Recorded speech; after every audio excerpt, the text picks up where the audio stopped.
Hello and welcome to the Gooners podcast. I should call this one the reverse Newcastle, kind of, sort of, almost, but maybe we'll just call it the second coming of the Bournemouth comeback, or just what the hell was that we just saw. But Mikey, we're trying something new today. It's not a true post game show. It's more of an open mic experience where.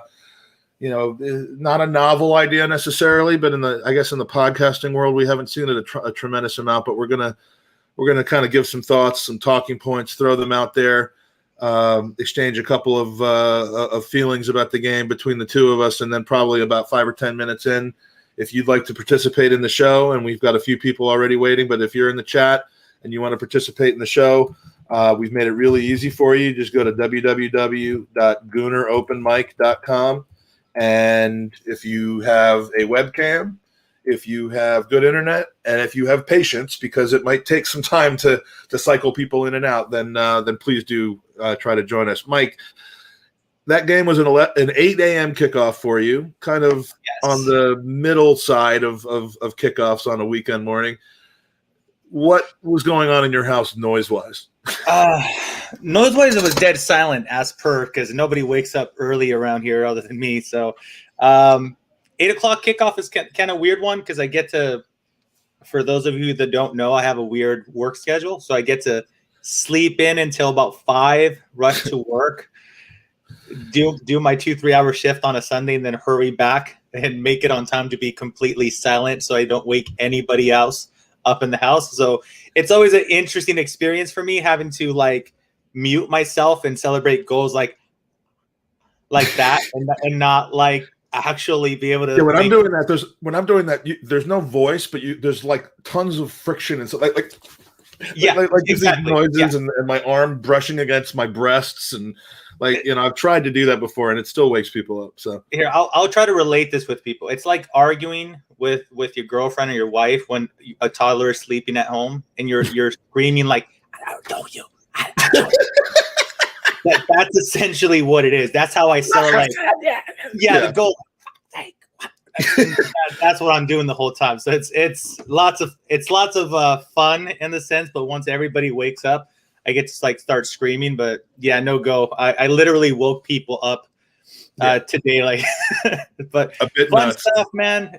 Fun stuff. One hell of a freaking game, to say the very least. These types of games, I never know how to react, because they're always. Well, that's why we're gonna have people tell us how to react. That's the whole thing. I don't really know what to do, what to say. So we're gonna take our cue from others. But again, if you're in the waiting room, thanks for your patience. We're gonna start bringing people on in a few minutes.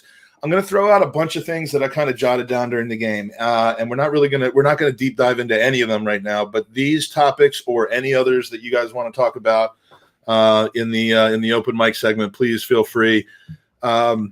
No Bellerin in the squad at all. Chambers chosen over Cedric. I think 90 minutes after I wrote that, I now can think that we could all see why, but we can talk about that. Heightened defense versus attacking prowess. Arteta's comments during the game pretty much before the game revealed that this was a purely tactical decision, no injuries. And, if he keeps making these kinds of tactical decisions when it comes to Bellerin, he might actually have something here. So Saka risked when maybe he could have been rested that ahead of an international break. That's something to give your opinion about. Played on the left with Abba on the right quite a bit during the game. They switched back and forth a lot, but that was a bit of a weird one for me. Rob Holding, one game in the last 10 since Valentine's Day that he's gotten on the pitch, and it was the Manchester City game. Is Rob Holding no longer Mikel Arteta's Valentine? And this is all coming, pretty about 5 games after he signed a brand new contract, bumper contract. So yeah, Rob Holding's a strange one, but again, we've got 4 center backs to rotate in and out, maybe even 5.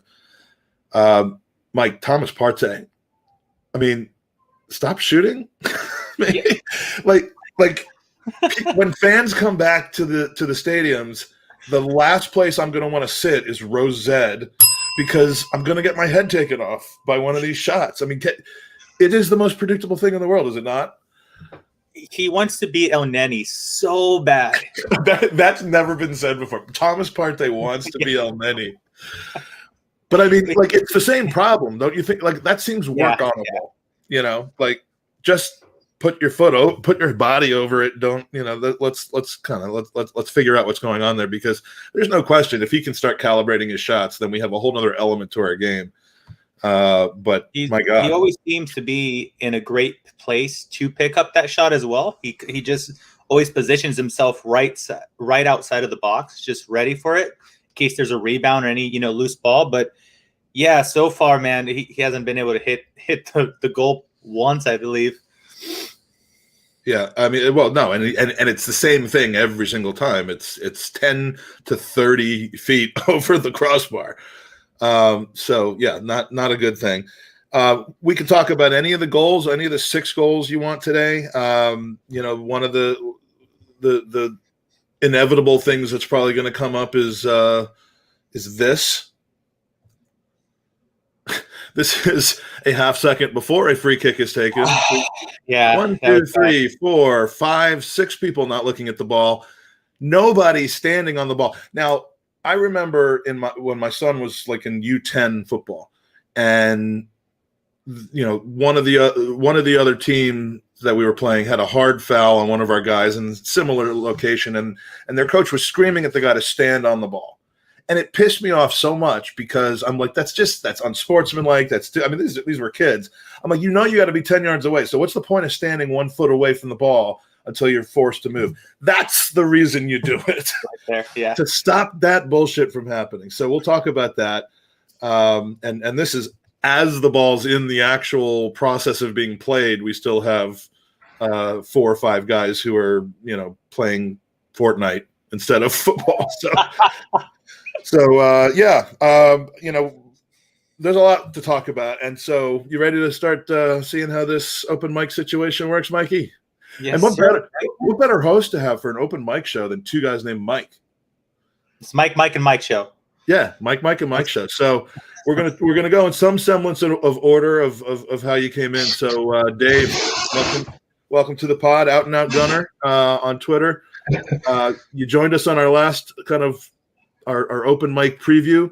I appreciate that you've done your hair nice. Yeah, I'm going for the Mike Hernandez look. So how's it looking? Just because you have hair and a lot of it doesn't mean you got to like go out of your way to make me feel like shit for being bald, right? By just having it all out there. This is a flex. This is how we flex on you, Mike, right here. Yeah, this is it. Big up the hair, lads. So, Dave, I mean, first of all, how'd you make it through the match, and you know, pick 1 or 2 areas that you'd like to give your thoughts about, and we'd love to hear from you. I kind of had to do the inside screaming as well, because my daughter was in the room with me, and like for the last 10 minutes, she was fed up of having to. No, just sit there now, just a little bit longer. I meant to ask, when you come on, let us know where you're from. I mean, it's kind of obvious with you, but let us know. I'm from the lovely land of Ireland, but yeah. So me and Owen Young, we're bigging up the island, but yeah. So I was kind of doing a little bit of the inside celebrating, because I didn't want to frighten my daughter, who was already had enough of watching the match. So I was like. But yeah, look, I'm frustrated, but I suppose it's kind of like I'm frustrated, but I'm happy we got a draw as well, you know. I think Jamie Carragher in commentary, he summed it up perfectly with Chambers. He called him Cafu. So I was happy. I suppose Odegaard, Lacazette and Chambers, they were kind of the 3 that stood out, you know. Odegaard was the one, everyone kind of took the mantle from him, you know. He pulled the game by the scruff of the neck and said, look, lads, we're going to try and give this game a go, you know. As someone said there, we were shadow boxing there for the first 30 minutes. We were making Lingard look like Messi. Like, if you're going to give players time in the Premier League to play a ball, they're going to punish you, and that's exactly what happened. The second goal was abysmal, to be honest. Like, that's under 10 stuff. Let me ask you, Dave. Like, I have no problems with how the free kick was taken, but you know, isn't John Moss the one who got into that little bit of an issue a few weeks ago, where there was a goal that was scored off of a quick taken free kick, and then they had to pull it back, and then it went to VAR. I mean, he was the ref for that, I believe. I swear. No, that was Lee Mason. Oh, that was Lee Mason. Okay, I get these bald idiots mixed up. Yeah, they're all the same. But yeah, they're. I mean, they all look the same to me, and I don't think I'll get in trouble. I hope I don't get canceled for saying that about referees. They look the same. Canceled. But if they can't keep players straight, I'm not going to keep them straight. Okay. But did it look like he was bringing the whistle to his mouth? Did it look like he was like he was caught unaware? Because it looked like he was getting ready to bring the whistle to his mouth to slow things down a little bit. And they even if you're going to do that on a free kick, you need to do that right away if you're a ref. So it just looked like the whole thing was a shit show. Except the only people that didn't come out looking poor in that was West Ham. They were well drilled and they took their opportunity. But yeah, look, you have to take those opportunities from West Ham's point of view. You say, look, take the chance. But if that free was pulled back, no one would have kind of batted an eyelid and said, "Oh, why did he pull it back?" Because they're so. As long as he did it before the ball was in the back of the net. Yeah. Well, preferably, but no, I think even Leno was a little bit suspect from it. I think even down to Leno, we were all kind of caught napping a little bit. But he was talking to Saka. When the referee is talking to a player, normally he doesn't allow the game to get played. He'll just he'll blow the whistle and pull it back and say, no, slow it down. But maybe because of what happened with Lee Mason a couple of weeks ago, maybe that's in their mind to allow the quick freeze go now. But I suppose at the same time, I don't think he'd blown the whistle either. So it's one of those things. But he did have one, Mike, in the second half where he didn't allow the advantage play, and then he pulled it back when Lingard went through. So I suppose at the flip side, we probably benefited as well, and David Moyes went mad about that. So I suppose he lost the bit of consistency that he was going to have, would allow him to take it quickly or play advantage, But I suppose so we did benefit from that. But still, Tierney was kind of coming inside to mark for a free that was going to get crossed in. So our players were in the mindset of we're going to be defending. You can see why kind of the team was pulled in across, So, but look, it is disappointing from our point of view. But again, as you say, if you're not going to be switched on and you come out with the wrong mentality, you're going to pay the price. And we paid the price of 2 points today. Yeah, literally. I mean, that's what decided the game. If you want to parse it that way. I mean, Mike, is that something that should be a point of emphasis in for the FA to make, or is that down to the coaches to say, look, you can't expect consistency, so you have to expect the unexpected? I just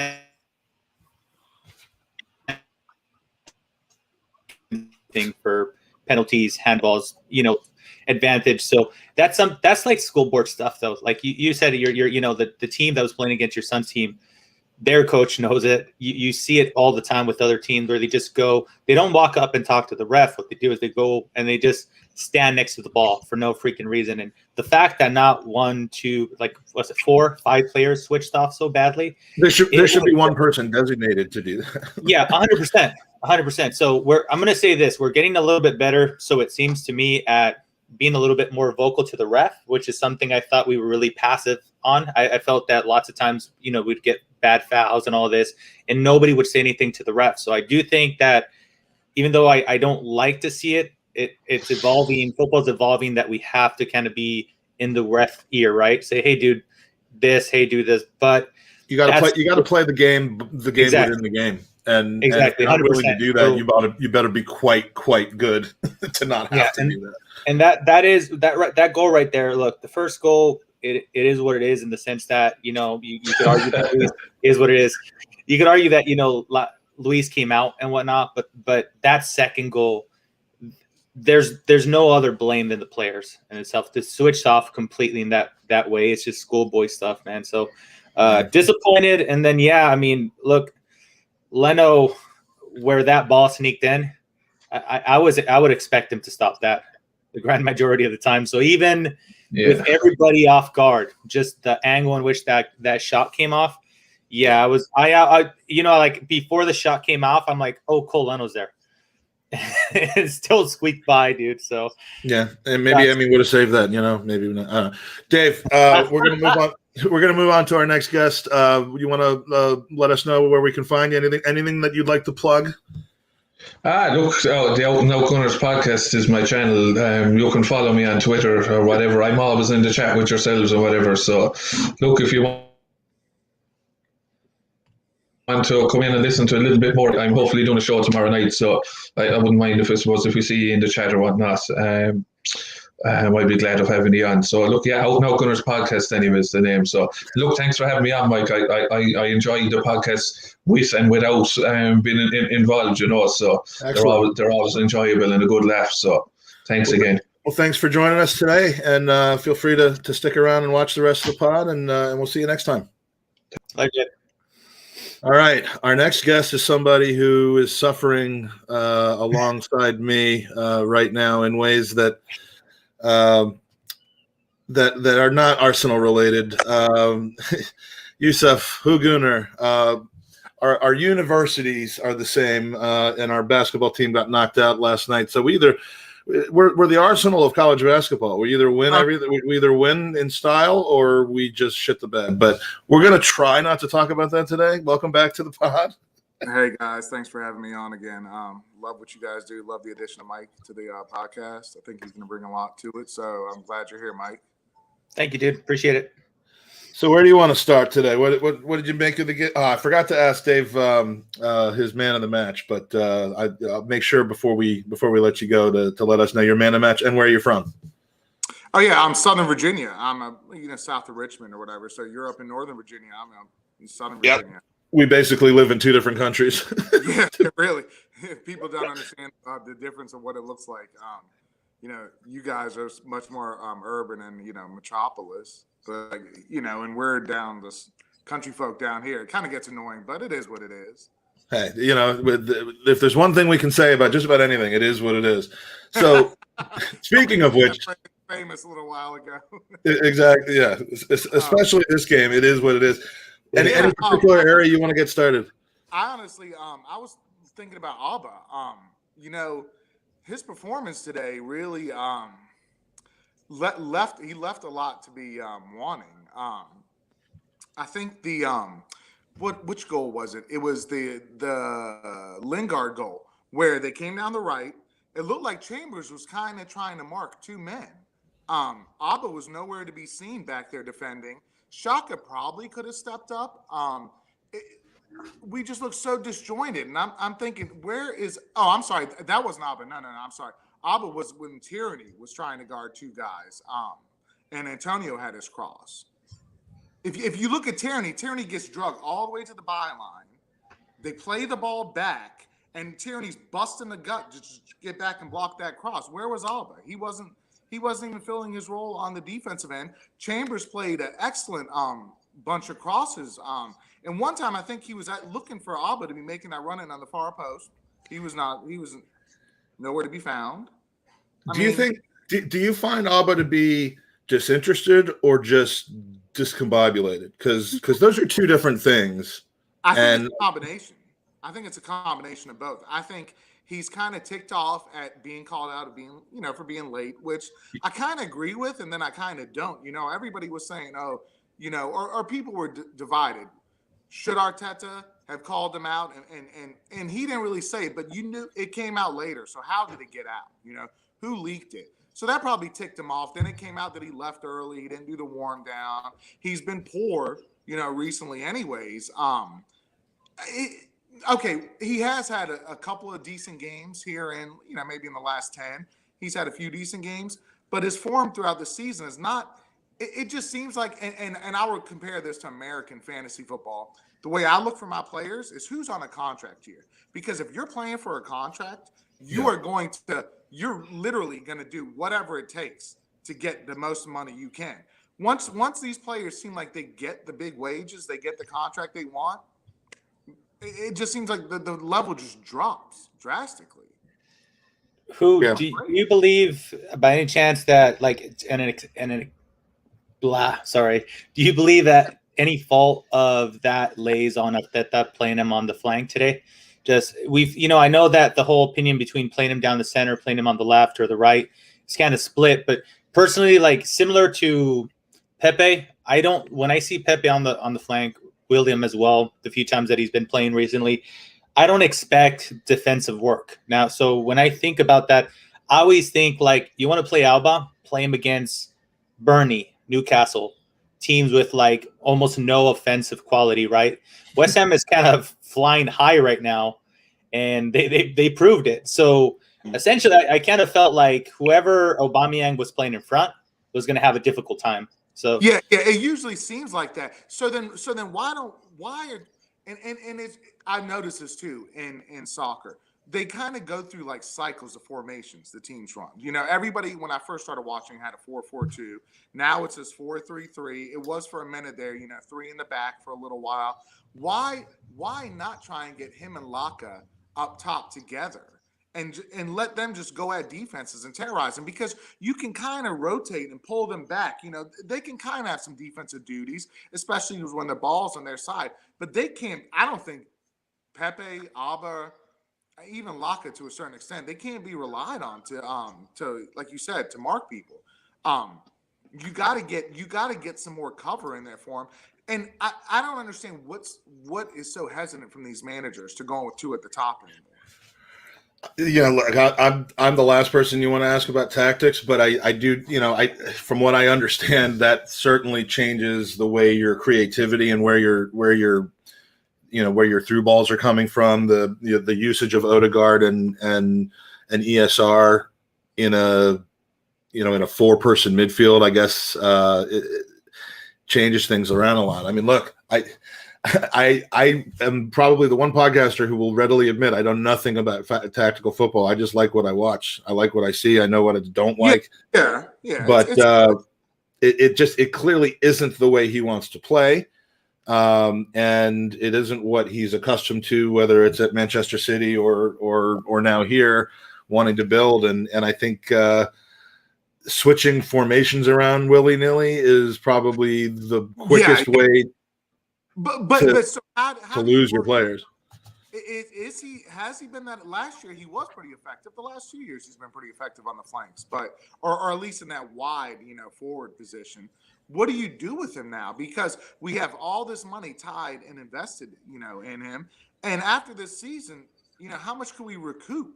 If we were to move him off, because I'm almost thinking, and even the form Lacazette's on, and I know this might be kind of crazy, but I even say it's good. Lacazette is doing what he's doing right now. Let him produce right now. Let him get this. Let other teams get this thing in their mind that hey, Laca's on a good bit of run of form.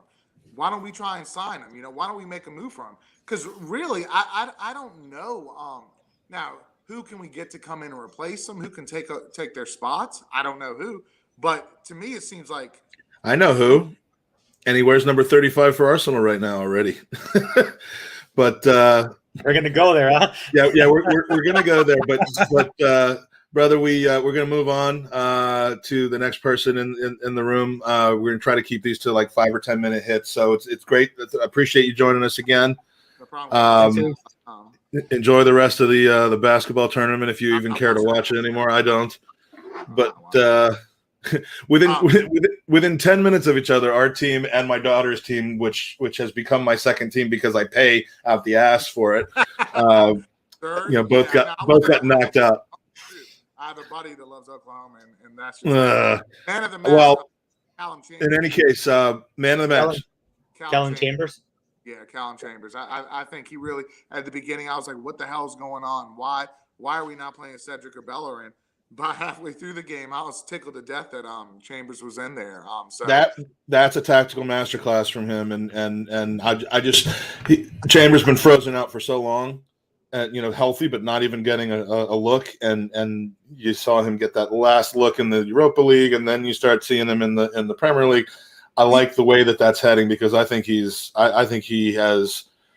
Yeah, you'll never call him fantastic, but what everyone will say is that he doesn't put a foot wrong, and I like players who don't put feet wrong. Yeah, especially he's even like kind of picking up where Mainsley left off towards the end of last year. How Mainsley was working that position, and how he was had a good bit of run of form of games. He might be even a little bit more disciplined from a defensive standpoint, offensively a little bit better as well. So I mean, what do you do with him again? So I don't know. I mean, it seems like we have a lot of questions and still we don't have that many answers that we can just come out and say. Not too many. You look at the form we've been on. You think we'd win this game. You'd hope we continue it, but oh well, the interlull's coming up, and I don't know what the hell I'm going to do. But it is what it is. It is, and with that, we shall say goodbye. Thanks for joining us. Thanks, man. Take care, bud. All right. So far, so good. If you're in the chat and you wanna hang out on screen, we've got some slots in the waiting room open. Just go to GoonerOpenMic.com. I got all fancy and got me a new website domain. I have almost as many website domains, Mike, as I have WhatsApp groups that I'm in with Andy. But still a lot to talk about. So we're going to bring in someone who's been on with us a handful of times already. Real good top Gooner from Orlando, Florida. It's the return of the Mac. Aston, good to see you. Oh, man, you did that. First of all, I will say it. Colin Chambers is fantastic. Okay, I said it. I'll be the one that says it on the show. But because you have to look at this guy and Rob Holding too, two guys that we bought like a decade ago now, and they're really kind of showing their worth to the team, as utility players that can kind of come in and do a job. So I absolutely love what Colin did today. Yeah, nice. Appreciate that. He didn't put a foot wrong. Yeah. Seriously, I mean, what did they used to call him? Like Colin Dino or something on the grounds or whatever. Yeah, everybody. There's Holdinho, there's Columdinho, but so let's expand on Callum then a little bit, because I've been saying for a while that everyone's saying we have 4 center backs, and what do we do with Luiz next season? Do we bring him back? Because then Saliba's not probably coming back for us. Mavropanos is injury prone, even though he's having a good season. Technically, we might have 7 or 8 center backs right now under our ownership that none of them are peak Cannavaro. None of them are even what you've seen on other teams in the Premier League, but they're all 7s and 7.5s and stuff. And Chambers is so versatile. He can play 4 positions at the minimum, and he's on good wages. Like, people talk about players that need to be sold over the summer. He's not one of them as far as I'm concerned. You?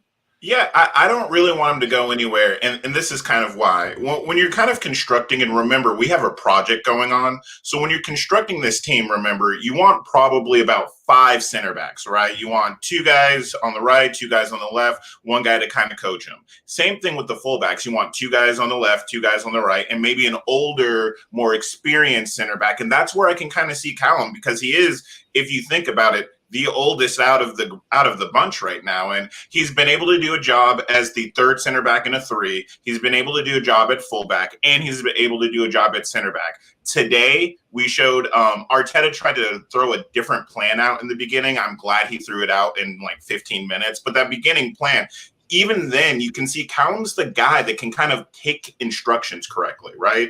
That's what was wrong in the beginning of the game, was like clearly we were trying to do something and nobody was able to take the instructions correctly. It didn't work. But even then, Callum was really, really solid on the right, able to be versatile. And I think that's really important, especially with the new coach. Yeah, I mean, it frees up the ability to really start looking at Bellerin as surplus to requirements, yes. Which I never thought I would see Arteta treat him that way, but it does look like he's getting a game every few games, but it's the games where we don't necessarily need really good defending on that side, or perceived to not need that. So, and honestly, it's a reminder to Bellerin, hey, when you're gone, there's 2 guys that can step into your shoes. All right. Until you start producing on a level where you can hold these guys off, where your performances are better. I mean, I'm going to be honest. Have we seen a right back performance better than what we saw today this year? Have we? I mean, maybe Cedric's pulled a 9 out of 10 like Chambers did once or twice, but yeah. And that's awesome. And it's funny to say that in a game where we were down 3-0 after 35 minutes. But I mean, I don't particularly put those goals on Colin Chambers. And I also kind of want to point out too, in the beginning of this game, like I like that Arteta's tinkering. I like that he tried to come at Moyes, but I think it kind of shows that we have some tactical inflexibility. Like we sometimes when we're changing and we're trying new things. Remember when we tried the 4 at the beginning of the year, it didn't really work out when we're switching from the 3. And in this time, you can see Lino's pumping it long to the right side. We put Abba on that side to catch the ball, or Lacazette to catch the ball, and then progress up that way, and it just didn't work.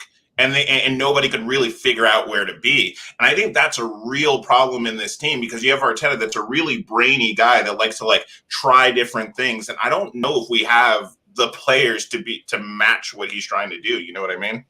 Yeah. And that's been, of those who, and I put myself in this category, whereas I was leaving the category a few months ago, back in the category of I want to see what he does with a full summer, hopefully some support financially and the ability to get in the players that he wants. I mean, really good point from somebody this morning on Twitter, it was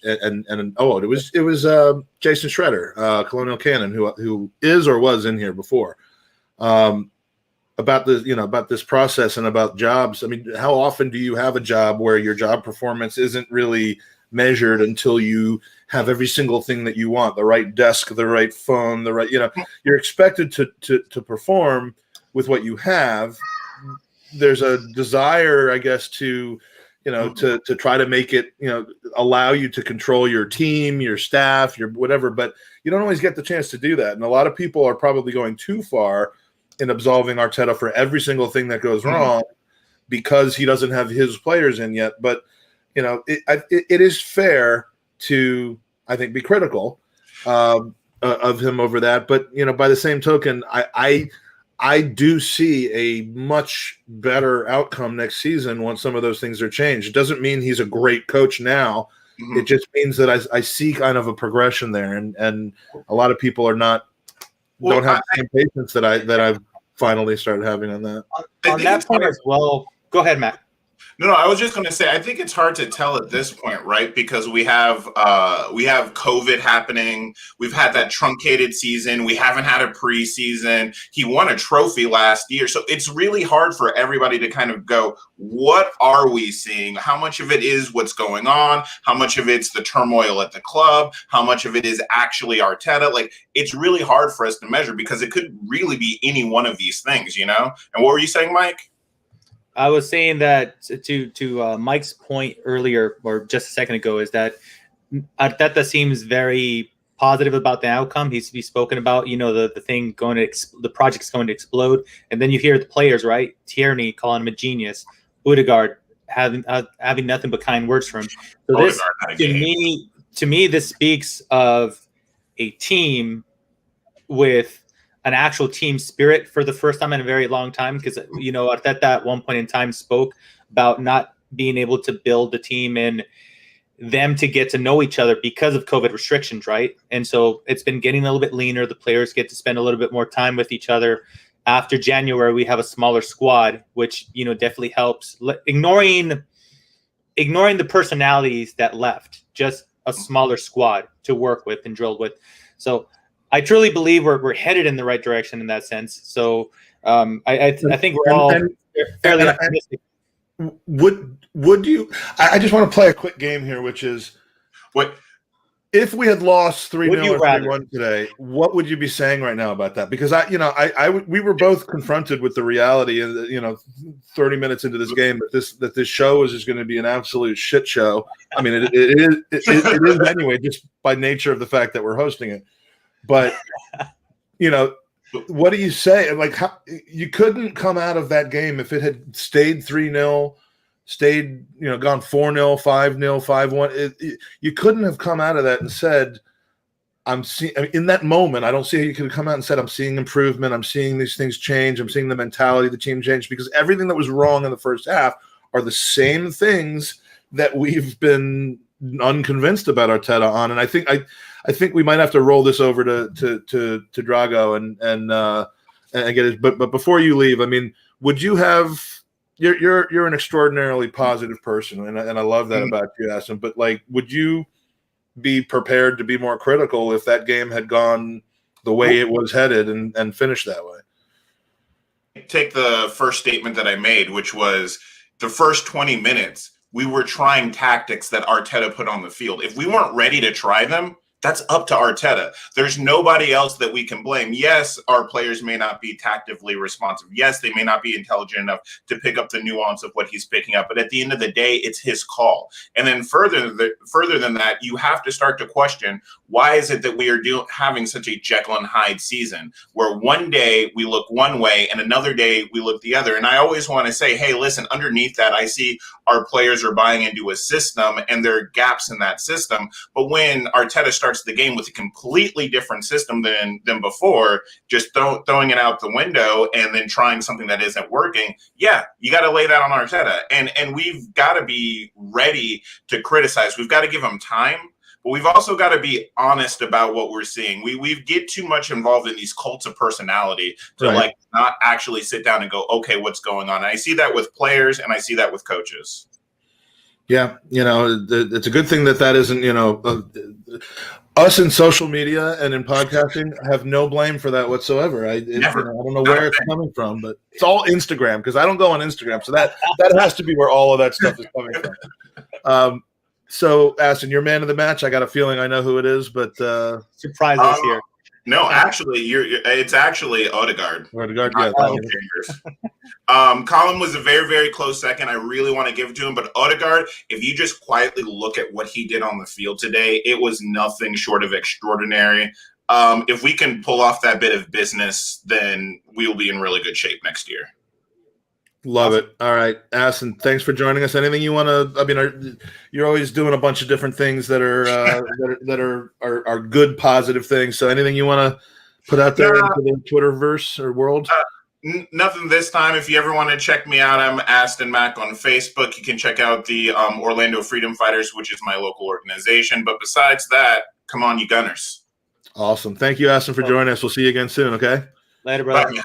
Cool, mate. All right.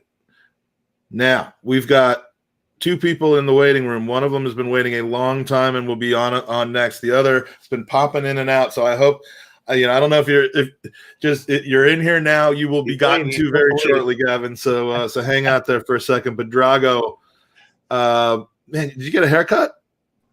Nah. You're looking. No, I don't know. You're looking more groomed than the last time I saw you. You're looking. I think the kids would say you're looking fly today. Look at Mike's face. Because there's nothing like hearing an old, fat, Jewish 47-year-old man speak in teenage lingo or try to. I love it. My daughter absolutely hates it, but she hates all the AF stuff that I do. But you're here, AF, and we're excited to hear from you, Drago. Where are you from, mate? I have no clue based on your name. Madagascar. I love it. He's even using one of the places I used to talk about podcasting too. So you've been consuming podcasts on a regular basis. Happy to have you on with us. We've talked about individual players. We've talked about individual goals. Where's your discussion wanting to be focused on today? You lead the view, or you lead the talk. I mean, let's start.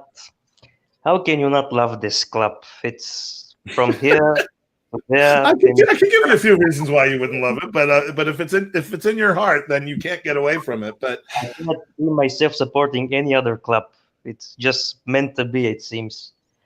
The start was we didn't look switched on at all. The second goal just epitomizes everything about our bad side. Everybody switched off. I agree with Hertz actually about Leno near post. I think he should be saving that. Yeah. So as far as I'm seeing a lot of people talk about the first 15-20 minutes of the game. So right after the game, they interviewed Lacazette, and Lacazette comes out and says we didn't respect Arteta's game plan. So to me, that doesn't so much indicate that the player, the Arteta sent them out with a specific different game plan. It was just they just straight up didn't listen to them. So Does that catch you off guard that at this point in time with the team that we have, I think Arteta has enough, Mike, get the bell ready, credit in the bank? Love it. Oh, I don't know that that's bell ready. No, I don't know.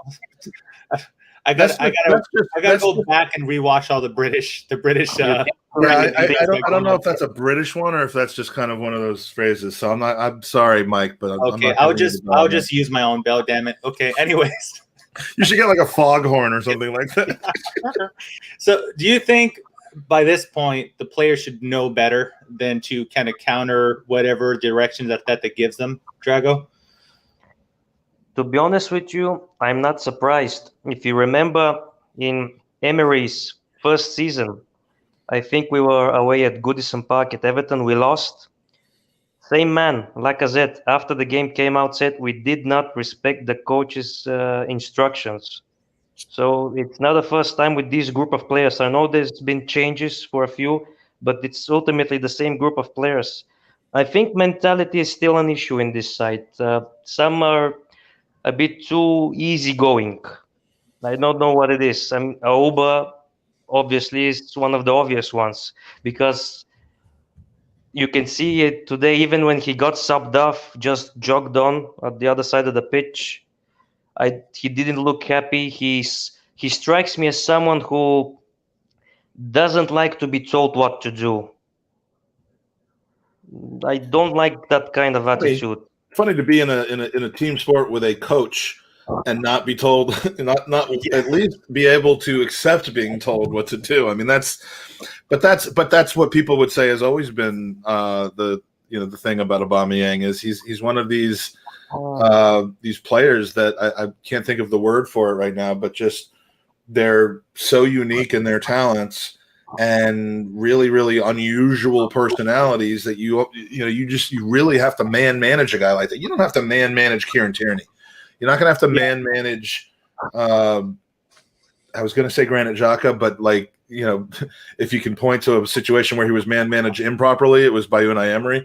But you don't have to manage some of these guys, and that's what's great about them. But Aubameyang, you got to get the formula right. You got to distill it a little bit, and then do you add water? Do you add a winger? Do you add and after a while, you start. Are the ups worth the downs? And I think that this season, for the first time, that's what we're starting to see, right? It doesn't help that we are in mid-table. Having a guy like Aubameyang, it's easier when you're top four, fighting for titles, adding few ingredients around him to build the team around him. We're in a mid-table position, a cup side looking to win a few cups, but it's difficult with Auba. I'm not sure he made a mistake when we signed him because I don't think we can blame the club. He was in an unbelievable form last season. Oh no, yeah, absolutely. I don't regret doing that because doing that would involve hindsight. But the question has been asked: would you sell him if you had the opportunity this summer? Like if someone came in with money and would take his contract on, would you sell him? And you can say that you don't think it was a bad decision to extend him, but also say it's seemingly starting to not work out, and I would get out of it if I could, rather than be saddled with it for another 2 years, where the personalities are different, but the contract situation is the same as Ozil, and we cannot afford that. I don't mean financially. I mean, from a mentality standpoint in the club. Yeah. So it's an interesting one with Auba. I mean, I still think he's good enough to be a top striker. I don't think his finishing has been poor, but he's still the same player. But there's just not, he hasn't been the same since Troops left for New York. I'm telling you, he hasn't been the same. I don't know what it is. So. Anyone else you want to? Do you want to talk about anyone who might not have gotten on the pitch until about the 80th minute today, or wink, wink? Gabi. Everyone wants to see him play. It's understandable. Arteta admitted it himself. It's not been particularly fair on him not to be playing, but. Obviously, there are some tactical issues, I think, there, because he didn't like his positioning a few weeks ago against United. and ever since then, I'm not sure he started a game after that one. But we mustn't forget he's still young. He has a lot to learn. Just because he burst into the scene like a monster doesn't mean that he will continue to keep this level of consistency. He needs to be managed well. I can't say for sure that he is being managed well as of now, but I think Arteta knows best on this one. What I like today, if you literally AKB. the whip crosses by Chambers, if you saw it, every time he got the ball, he whipped one. It wasn't floating crosses like sometimes Bellerin, Cedric do it. I like these whipped crosses with pace, sometimes slow, sometimes medium high. That's what City used to do with Arteta there with Guardiola. There was so good crosses. We have to put more whipped crosses. You loop in a cross like Bellerin, that is not ever going to end up as an own goal. But you whip in enough of those, you're gonna get some funky bounces. You're gonna get clearances that aren't fully cleared out. You're gonna get that stuff. I mean, those are. I had no clue he was such a good crosser. I mean, everyone knows about Kieran Tierney, but Callum Chambers, and he's not slow. He's not slow. He's surprisingly really good. Rap, but he's not. He's really good on a technical level, actually, Chambers. I remember a few years ago he scored a goal in the FA Cup against Burnley with his outside of his foot. It was a fantastic goal. Yeah, no, I mean he is much more talented than I think he gets credit for. And as far as Martinelli is concerned, I think we'll probably pick up on this with our next couple of guests. But the fact that he's young, has such a promising career in front of him.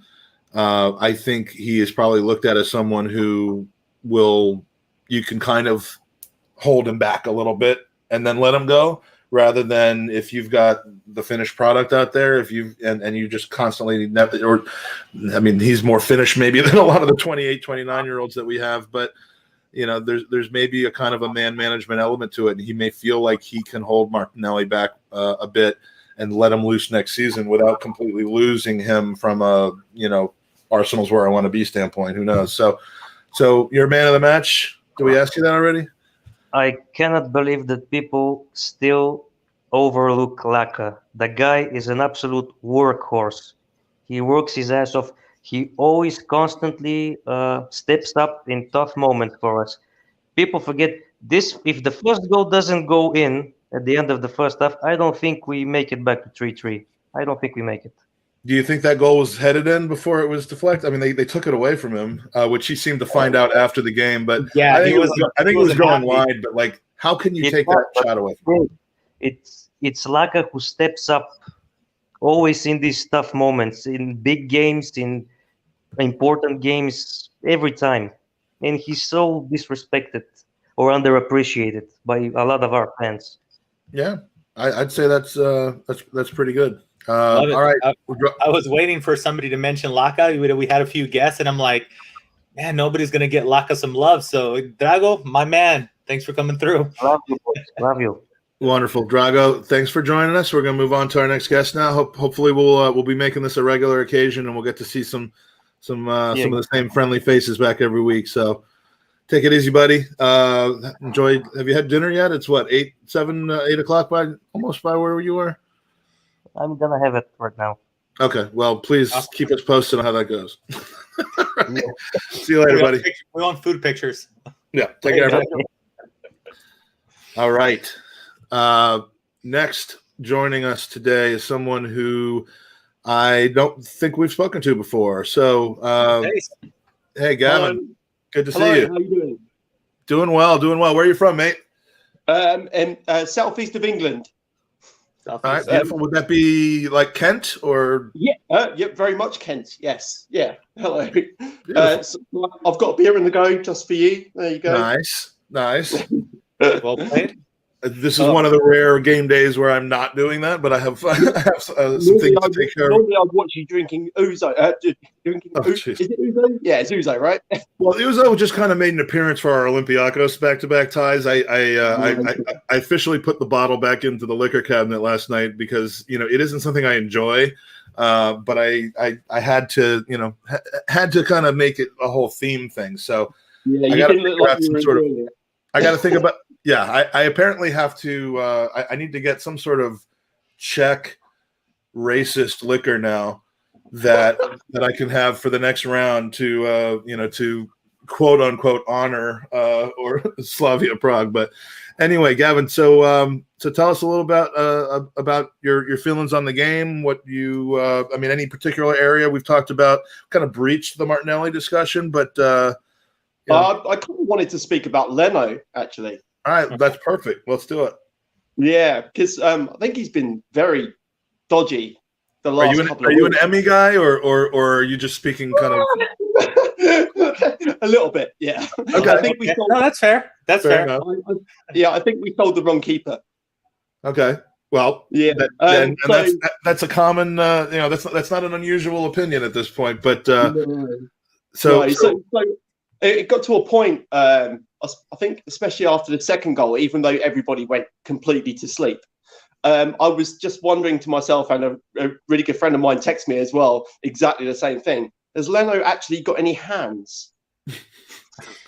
You're of the opinion that he has stumps. Is that what we're doing? Yeah, I don't know what is in those gloves, but he can't do that or that already. Yeah, whatever that tendon is that allows your fingers to actually close over an object, he seems to be missing.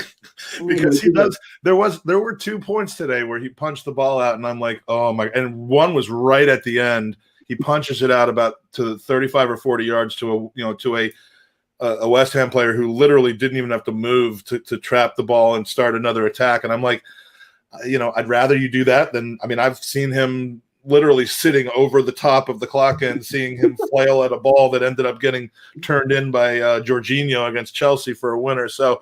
I don't want him to flail and miss. I'd rather him punch it, but I think it was the he's the Jason punching of goaltenders. Yeah, he just doesn't want to catch the ball, and I don't understand. You wouldn't have your wide receivers just like punching everything, would you? It's just like yeah, that's true. When the point is to catch it, then you're gonna do that. You have one job.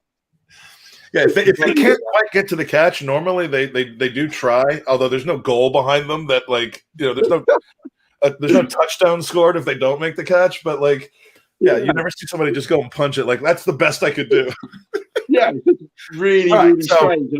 Especially there was a chance. I think it was Antonio that hit the post. Yes. Oh God! And the ball that went down the right, he could have legitimately just come out for that ball and probably got it as well. And instead, he was just dithering, and I'm just, oh no! I don't want to be harsh on him, but I was, from a goalkeeping point of view, oh my goodness, he's a bit of a liability at the moment. He is one of the best goalkeepers in the Premier League. That doesn't say a lot for the rest of the Premiership, does it? No, it doesn't. But I also was the sentence wasn't over. He's one of the best at stopping balls that he's not expected to catch, and deflecting them onto the post or around the post or something like full extension type of stuff, which he was about I don't know how much shorter he is than Emmy, but he was about a fingertip or two short of that first goal today. And a taller keeper might have gotten that one, but he tends to be good at that. But the more time he has to think, the more, more, as someone said in the chat, Julian said, Leno under the high ball isn't not good. I mean, he isn't good. My English teacher would not like that phrase, because you're basically saying that it is good, but I know what you meant.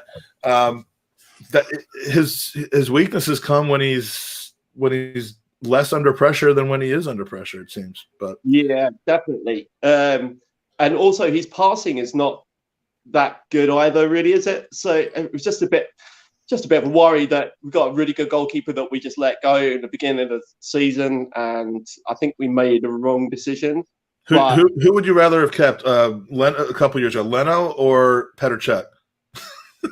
Oh yeah, well, Petr Cech wasn't very good. No, so Leno. Yeah, Petr was not only not good at distributing the ball out from the back, but he would more than often my mum is better than playing at the back. He would put it onto his own post, trying to play it out from the back, Petr. But yeah, that was no fun whatsoever.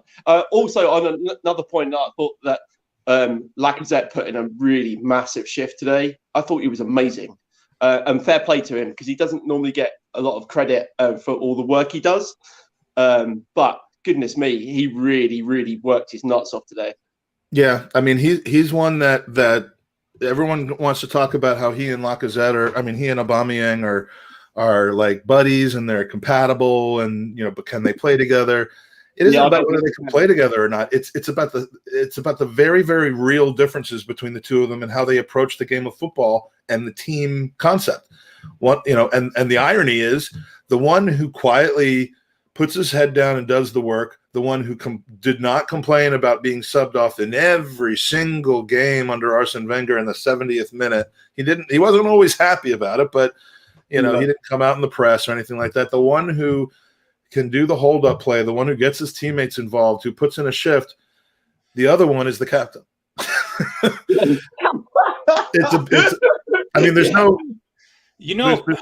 There's no surprise that Bellerin gets that Lacazette gets the armband when Aubameyang comes off. But there are. Let's not start the whole captain debate. But you're absolutely right, and I'm glad that Lacazette's getting some publicity here, Mikey.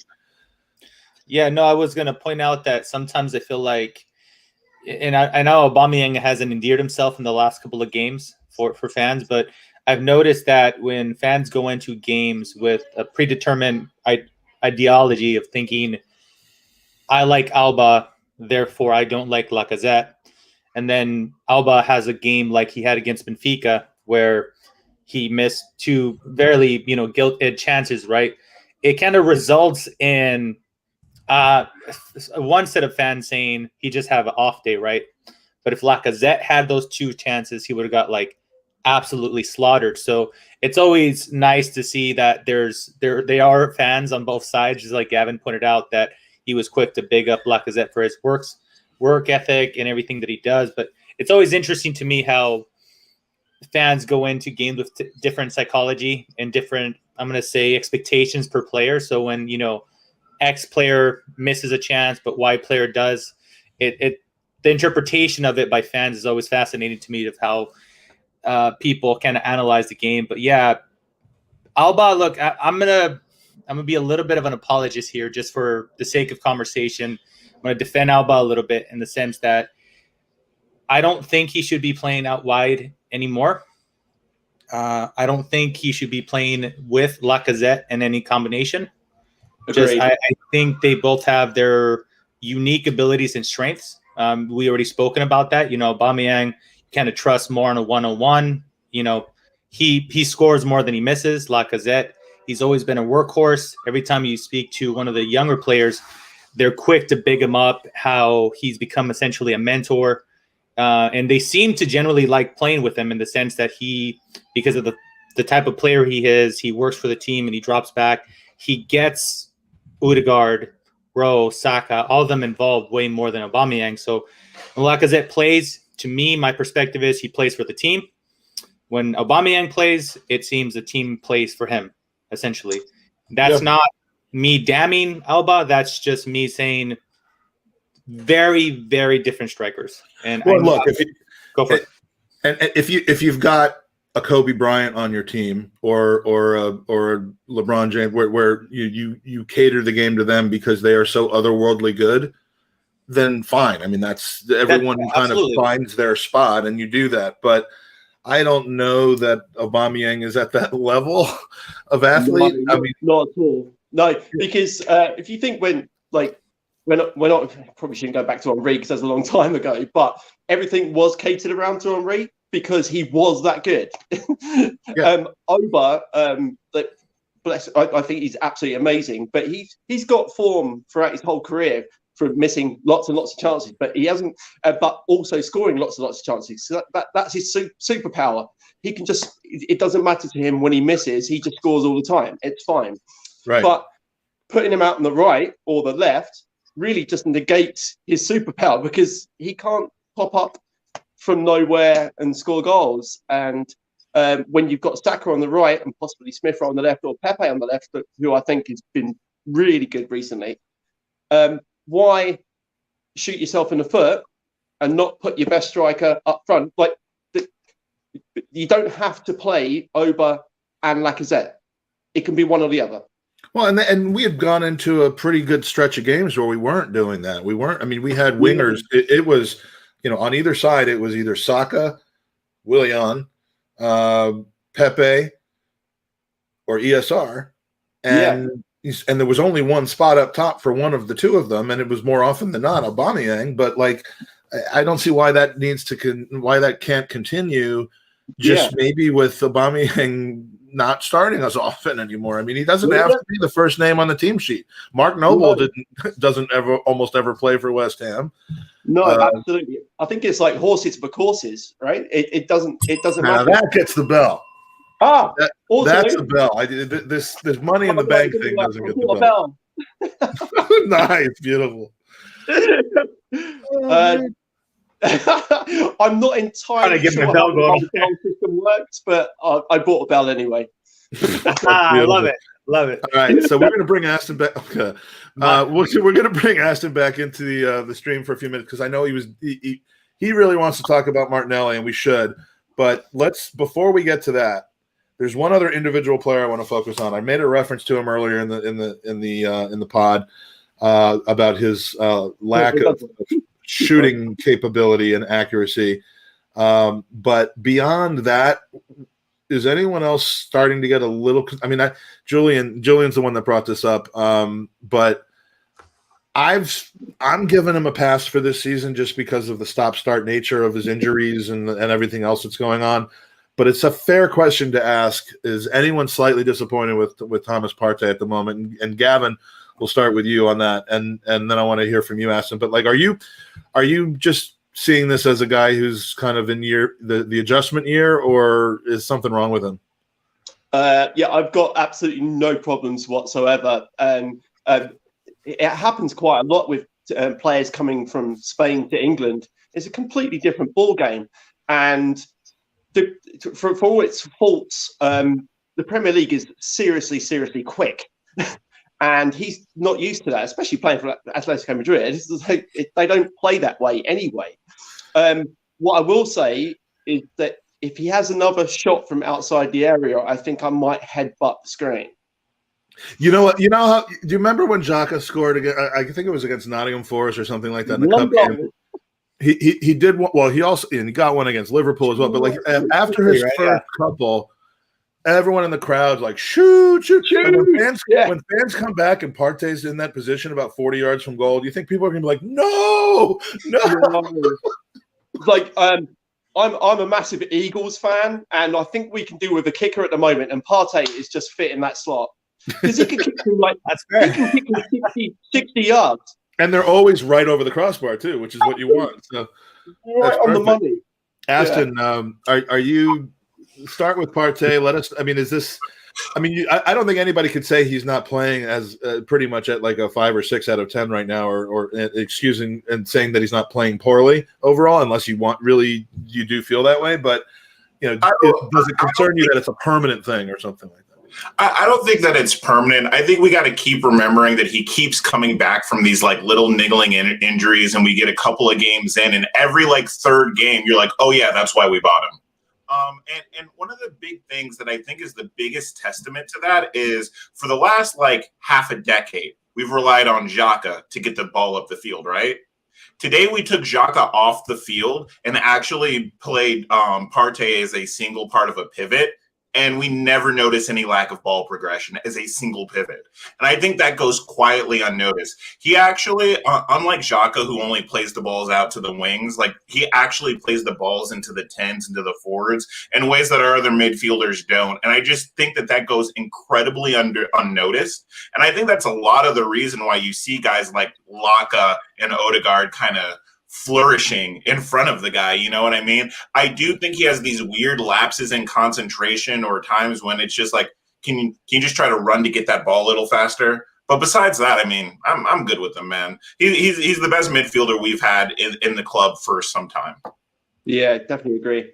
Yeah, and now let's go on then to Martinelli, because we have seen him as an unused sub. We're now starting to see him get 5 or 10 minutes at the end of different kinds of games. It's not always plan B. It's just he's starting to get some more minutes. Is this, as we saw with Chambers, is this kind of the beginning of his way back, or do you still think it's going to be really kind of most of the rest of the season that he's got to wait his turn? Aston, and did you see? Were we able to see anything? The last time he came on for 10 minutes, I forget what game it was. It was just in the last couple of games. Was it the Olympiacos game? He just took over. Like you saw in 10 minutes, everything you knew was true about Martinelli. He confirmed. I'm not sure he really had that much time on the ball today to do that, but what's your take? I don't know, dude. Do any of you guys have like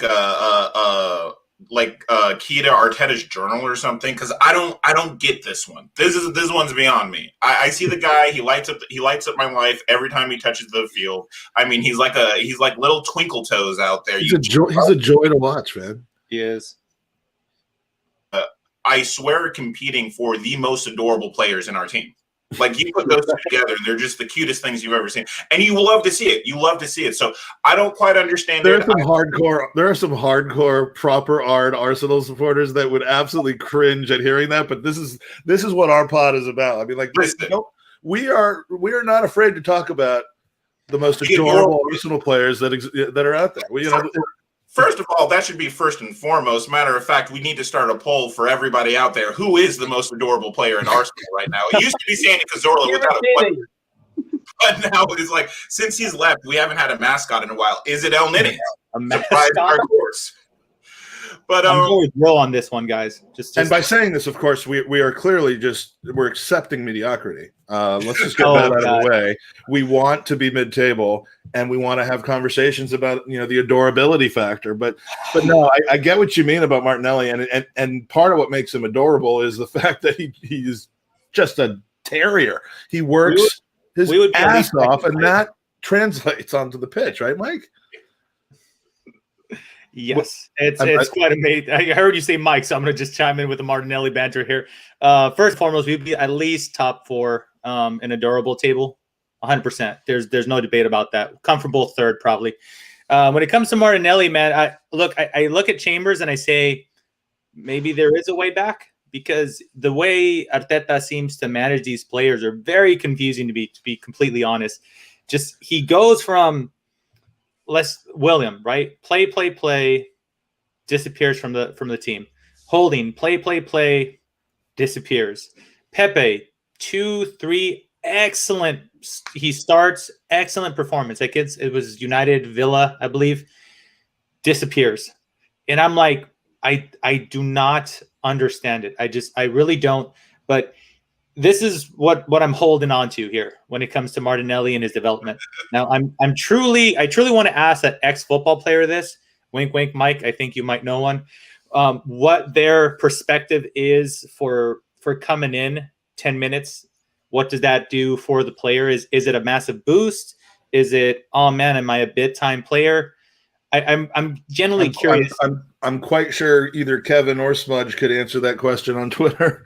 Yeah, because although to be honest, in the peak of their career, which Martinelli's not at yet, they were never that guy coming on in the 80th minute. Maybe Kev broke into the squad a little bit more like that than Smudge did, but it's a great question to ask. Yeah. So where I was going with that, I guess, is if we're looking at other players that were in similar situations as Martinelli, meaning a really bad injury that kept them out for a very long time, Chambers. And surely but surely, we've been seeing Chambers a little bit more. Also happened to Rowe, right? Rowe, the first half of the season, everybody was questioning Rowe. Smith, Emily, ESR, Smith Rowe. I need a nickname for him. Pronto, chat, help me out here. So, do Liverpool fans call their fullback Arnold? ESR, Strauss. okay. ESR for you to know who I'm talking about here. He spent the majority of the first half of the season out as well. Just you wouldn't think that he was going to get a game. Similar to Chambers, very slowly. He got a few minutes in the Europa League. I'm like, hey, he does exist, right? And then all of a sudden, he was able to establish himself as a first-team player. So just based on how Arteta managed those big injuries with Chambers and Rowe, I'm hoping that potentially Martinelli, he's on the same wavelength, right? There's the same plan. He, as the player with the manager, are in good communication, and he knows exactly where that path is. And on the Martinelli thing, and I know that it's been kind of big on Twitter ever since he released that video of him training some shooting drills. Potentially, he might have a road to being our next center forward, because there's a lot of talk about maybe not Aubameyang because his age and his wages, but Lacazette might be that person that might be leaving. So if that does happen, one thing I just wanted to point out, like way back, just thinking about the Benfica game that I didn't have an opportunity to talk about, was he spent a lot of time in the box with Aubameyang drifting out left. So maybe it's tactical. Maybe you got Arteta telling him, hey, you got to better put your position on field. You need to get into the box more. So there was I forgot what the play was, but at one point in time, there was a cross coming in from the right that was interception ultimately, but Martinelli was spot on, just ready for a tap in against Benfica. So I look at him and I see him getting in centrally way more. His position is that of a center forward. So here's hoping him and Arteta have a great relationship, and this is just all part of the master plan. I mean, one thing we all have to realize, whether we like it or not, is we are not in that locker room. So we have zero clue what's being said to that player. And that goes to what Drago said. I think this is how I feel as well. I don't understand a few of the gaffer's decisions, but I trust him. And at this point, and people would be like, well, if you're constantly questioning his decisions, then why would you trust him? To me, it's because I think he's been proven right, every once in a while, with his with kind of his long range planning, not maybe in the moment or in the game, but the long range planning. Yeah, I definitely think it's to do with the injury more than anything else. I really do. I hope there's at least part of that. That's what my son said today. It's like I hope it has something to do with the injury, because or the just kind of the psychology of coming back and then having those 2 or 3 injuries where he was just looked like he was crying because he knew he was going to be out for 2 more years. Whereas maybe it was just maybe his head isn't in the right place. Even though he might think it is, and they're protecting him. Who knows what it is? But yeah, I definitely think that is the case. And also, so I don't think playing him on the left would be a very good idea. I think playing him through the centre would be absolutely ideal, which kind of got to wait his turn in that case. Yeah, and also, has someone cloned Suarez? Because that is definitely Martinelli. Really? Luis Suarez or Cedric Suarez? No, Luis, not Cedric. I don't know. He's like Luis Suarez without all the goals and biting. Yeah. Hopefully not so bitey. So I do want to jump in here, and I always like to try to be a little, I say I don't know why, but you also have to look at it like this. He's coming off an injury. We have Pepe, Willian, and Saka in front of him on the wings. We have Aubameyang, Lacazette, and probably not anymore, Nketiah in front of him in the striker position. Like, you're asking a guy to go from a fairly serious injury to overtaking, at this point, seasoned Premier League players. Not only that, he's also fighting with Smith Rowe at this moment. I just think that we as fans get, especially in the lineup, not like in the dressing room, you mean? Yeah. Not in the dressing. Even though who would you take, Gabby or Smith Rowe in a fight? Gabby. Oh, I don't know. Smith Rowe looks like he could cut you. Yeah, like he doesn't look that physically overbearing, but that like he probably grew up where you had to kind of watch your back a lot. Exactly. Any of them have Kolasinac in the corner? Wrong way, and he just goes nuts. You know what I mean? Like, he's got that streak in him where you just don't know what Smith Rowe's going to do. He'll pick up. Martinelli would be laughing and being like, Martinelli would be like, "What are you doing?" And then he'd be like, "Wow, I'm hurt." like he would You'd be taking him lightly for a minute, and then by the time he realizes that Smith Rowe is not to be fucked with, it's too late. Let me ask you something, because you made a point about Mike about all the players we've seen go through a really good patch and then completely fall out of favor. Pepe, Holding, Martinelli, Saka. No, Saka has been immune from that, but it reminds me of like Halloween. Like, are you, each of you, are you the one where you get the one huge candy bar that you love, and then a bunch of other crap that are okay? And do you eat the large one right away, or do you save it until the very end because you want it, like saving it for the last? Because to me, it's like Arteta is like, as soon as he really likes something, he's like saving it. It's almost like self-denial, except it's hurting the team. It's this self-denial of like, I just want to finish off with this. I'll eventually get to it, and when I do, it'll be so good. But he's treating some of these players like candy bars that he wants to save for the end. So first, Aston, do you think that's a ridiculous analogy? And second, are you the, when you have steak and broccoli on the table, do you eat all the broccoli first so that you can just finish off with the steak, or do you just dig into the steak? Why are all of our players always food and candy with you? I mean, I didn't get this way from nothing. No, I think what Arteta is doing, and I think what everyone keeps forgetting, is we live in all the teams. Every team's blowing hot and cold right now. And why is every team blowing hot and cold? Because we play like 50 games a week. And every couple of games, he switches out the players because they're tired. I think that's why you saw Pablo Mari come on the field today. Not because Gabriel's out of form, but just because Gabriel's played so much. Same thing you're seeing Saka. Saka was going from a goal involvement a game to now we haven't had an assist or a goal from him in some time. And we'll probably 2 or 3 games. And that's just the effect of playing too much. That's also why you see the muscular injury. So I think that part of it is that he's just compensating for the fact that a lot of players are getting worn out and tired, especially at this part of the season. And we're going to see a lot of heavy rotation on pretty much every position from this point on. Gavin, imagine next season if we don't have European football. Imagine there being less. I mean, because look, West Ham has started the same 2 defensive. Declan Rice and Thomas Soucek have started and played every minute of every single game this season because they haven't, including cups, because they don't have Europe. We've had, constantly it's about rotation, it's about injury, blah, blah, blah. I mean, imagine if we only have 38 games next season plus the odd, 5 or 6 in the domestic cups. They're going to be players that we just don't ever see anymore. We could pull a Liverpool from, what was that, 2015-14 when Suarez almost won them the league. Right, but I'm saying it might be good for our league position, but like you're not going to see players coming through anymore because there's not. I mean, are you going to all of a sudden have players play once every 2 to 3 weeks, or I mean, how's that going to work out? For better or for worse, I think the Europa League is really, really good for the youth team players, right? Especially Smith Rowe. Kind of got a few chances in the Europa League. Saka is the outstanding one, isn't it? Because he got a lot of European games playing against goodness knows who. Places I've our direct rivals, basically.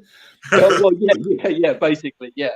But so there is that. But on the plus side, if we didn't have the Europa League next season, all of our really outstanding youth team players have already come to the first team. So happy days. Wait, say that again. I want to make sure I understood what you were saying. Okay, so if we have no one left at Hill End that's worth promoting, or I'm not sure. I don't really watch an awful lot of the youth the under 23s games, but I think the cream has come to the top on this particular cycle, possibly. I think there's 1 or 2 more that are maybe in the hunt for next season to be in the senior squad. Aziz, John Jules. Actually, Aziz looks pretty good, right? Muller, maybe. Cottrell was his obviously. Last name? Yeah, I would have said Balogun, except that he's just gone now, which sucks. He'll be gone. But I mean, that's unfortunate. But I mean, that's why I wanted you to repeat it, because not to attack you over it, but like I wasn't so sure that there's not more to come. But lack of European football next season will leave a lot of those guys without the ability to even play. I mean, they'll play U23s, and those games will be worth watching, but you'll just never see them in the lineup. And that, to me, despite the drag of playing European football on your Premier League performance, as we've seen with other mid-table teams when they get there, my hope is we'd be able to avoid that. Are you aware of the European Conference League? I tried not to think about it, but I am very well aware of it. Yes, and I guess, but you won't see any first team players playing in that piece of shit. I don't think there is a. It'll be our U23 team. The winners of the League Cup go through to that. Oh, so they don't get a bid into the winner of the League Cup? Yeah. Do the winners of the Checkatrade Trophy get into that as well? So if Tottenham were to win a trophy this season, they go straight into the European Conference League. Oh, well. Yeah, but have you ever heard of the history of the Tottenham? I don't think it's happened. The history of the Tottenham. We're going to wrap this up. This was an experience, an experiment. Seen some people in the chat, some people who are very comfortable coming on camera, but for whatever reason didn't choose to today. James from I think the Purely Arsenal pod. James, hopefully you'll come on with us next time, and we'll get you on the normal pod as well. Ola popped in for the last few minutes after having a considerable amount of rum today, I think, during the game. He was showing us his shopping cart before the game on WhatsApp. Daniel Robert asks, Mike, can you sing what the Euro Conference League theme song would be? The answer to that is, I am not drinking today. So you asked me that on the wrong day. Drago, thanks for joining us on the pod. We absolutely enjoyed it. Thank you, Yusuf, for being on. Who else was on with us? Dave from Out and Out Gunners. Drago, I think that's about it. Grant Wilborn in the chat, Justin Benny in the chat, Mike Hers pulling double duty, being the co-host and a chat. Ion Mady, Julian Salmon, Don Giovanni. Man, this is a very wonderfully ethnic, diverse show, I think, with these names that we have, and I love it. So, the cringe. If you didn't come on the show today, there's always next week. Please join us. We'd love to start putting some faces with names. Gavin, did we ask you your man of the match? Odegaard. Was it Emi Martinez? Yeah, it's definitely Martinez. Yeah. Yeah, just one thing before I go. Can we set up a crowd fund to pay for Odegaard to come to Arsenal, please? We're going to need that. Yeah, it's called Gooners versus Cancer. Just don't tell anybody that this year all the money is going towards Odegaard. But no, I would never do that. The cancer is us being out of Champions League. If you buy enough Arsenal kits, he will come. Okay, so just yeah, it's like our whole Willian extension that's coming next week is paid for by Rich Wilcox's Willian jersey that I purchased for him based on a bad promise I made. But look, I think he wore it to the pub today, or he wore it during the game today, and it triggered the comeback. Thanks, Grant, for joining us. Thanks to Stephen Feely check out feestees.me for great T-shirts that he's got available in the Arsenal style, and that's about it. So did we get your man of the match, Kevin? Yes, it was Odegaard. Okay, I'm going with Chambers, but I mean, you can't go wrong with Chambers or Odegaard in this situation, and I loved the love for Lacazette because he definitely deserves it, and too often gets unnoticed. Mikey, any final words? No, I got nothing, man. Just happy we pulled back what we did. I mean, unfortunately, we couldn't win the game, and we didn't start it like we were expecting, but that's how football plays out sometimes, man. So it was really nice. It was a bittersweet game, to say the least. And, of course, as I mentioned earlier, my man of the match, I'm sticking with Lacazette. He was involved in all 3 goals, and he was pretty consistently stuck in. So all my love towards him. Beautiful. Well, with that, I will say, come on, you Gooners, and it's time to play the game.